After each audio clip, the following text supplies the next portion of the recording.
வணக்கம்.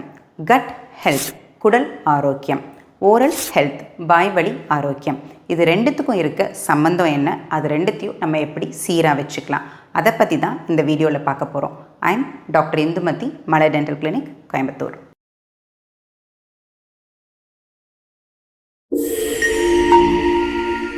நம்ம சாப்பிட்ற உணவோட செரிமானம் அப்படிங்கிறது நம்ம வாயிலிருந்தே ஸ்டார்ட் ஆயிருங்க.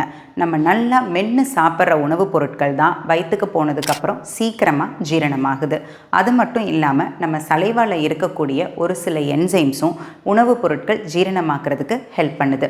அப்போ பல்லே இல்லாதவங்களும் இல்லை பாதி பல்லை வச்சு அரைகுறையாக மென்று சாப்பிட்றவங்களுக்கும் கண்டிப்பாக உணவு செரிமான பிரச்சனைகள் இருக்கும். நம்ம வயிற்றில் இருக்கிற மாதிரியே குட் அண்ட் பேட் பாக்டீரியா நம்ம வாயிலையும் இருக்கும்.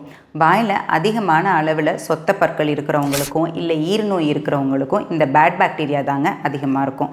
அது நம்ம வயிற்றுக்குள்ளே போகும்போது வயிறு வலி, அஜீரணம் போன்ற பிரச்சனைகளை உண்டு பண்ணுது.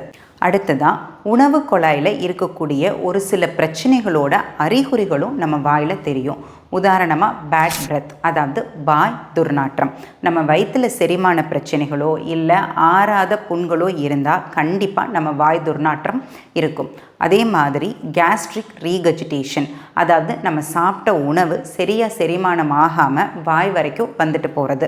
அதனால நம்ம பல்லில் தேய்மானம் ஏற்படலாம். இப்போது நம்மளோட குடல் ஆரோக்கியம் மற்றும் வாயோட ஆரோக்கியம், இது ரெண்டுத்தையுமே சீராக வச்சுக்கிறதுக்கு ஒரு சில வழிமுறைகள் என்ன அப்படின்னு பார்த்தோம்னா, அதிகமாக சர்க்கரை இருக்கக்கூடிய உணவுப் பொருட்கள் மற்றும் சாஃப்ட் ட்ரிங்க்ஸ், இது ரெண்டுத்தையுமே நம்ம தவிர்க்கணும்.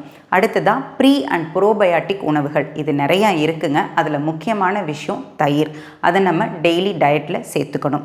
இது நம்ம வாயில் இருக்கிற குட் பாக்டீரியாவையும் நம்ம வயிற்றில் இருக்கிற குட் பாக்டீரியாவையும் அதிகம் பண்ணும். அடுத்தது நம்ம பற்களில் சொத்தையும் ஈரநோயும் கண்டிப்பாக இருக்கக்கூடாது. அதுக்கு நம்ம டெய்லி 2 தடவை ப்ரஷ் பண்ணணும். என்ன சாப்பிட்டாலும் சாப்பிட்ட உணவுப் பொருட்கள் வாயில் தங்காத மாதிரி வாய் கொப்பளிக்கணும். உணவுப் பொருட்களை நல்லா மென்று சாப்பிட்ணும். அதுக்கு நம்ம பற்கள் ரொம்ப முக்கியம். பல்லே இல்லாதவங்களும் இல்லை பாதி பற்கள் வச்சு அரைகுறையாக மென்று சாப்பிட்றவங்களும் கண்டிப்பாக பல்லு வச்சுக்கணும். இது எல்லாத்தையும் நம்ம ஃபாலோ பண்ணோம் அப்படின்னா நம்மளோட ஓரல் ஹெல்த் மட்டும் இல்லாமல் நம்ம கட் ஹெல்த்தும் இம்ப்ரூவ் ஆகி நம்மளோட செரிமான பிரச்சனைகளும் சரியாகும். தேங்க்யூ.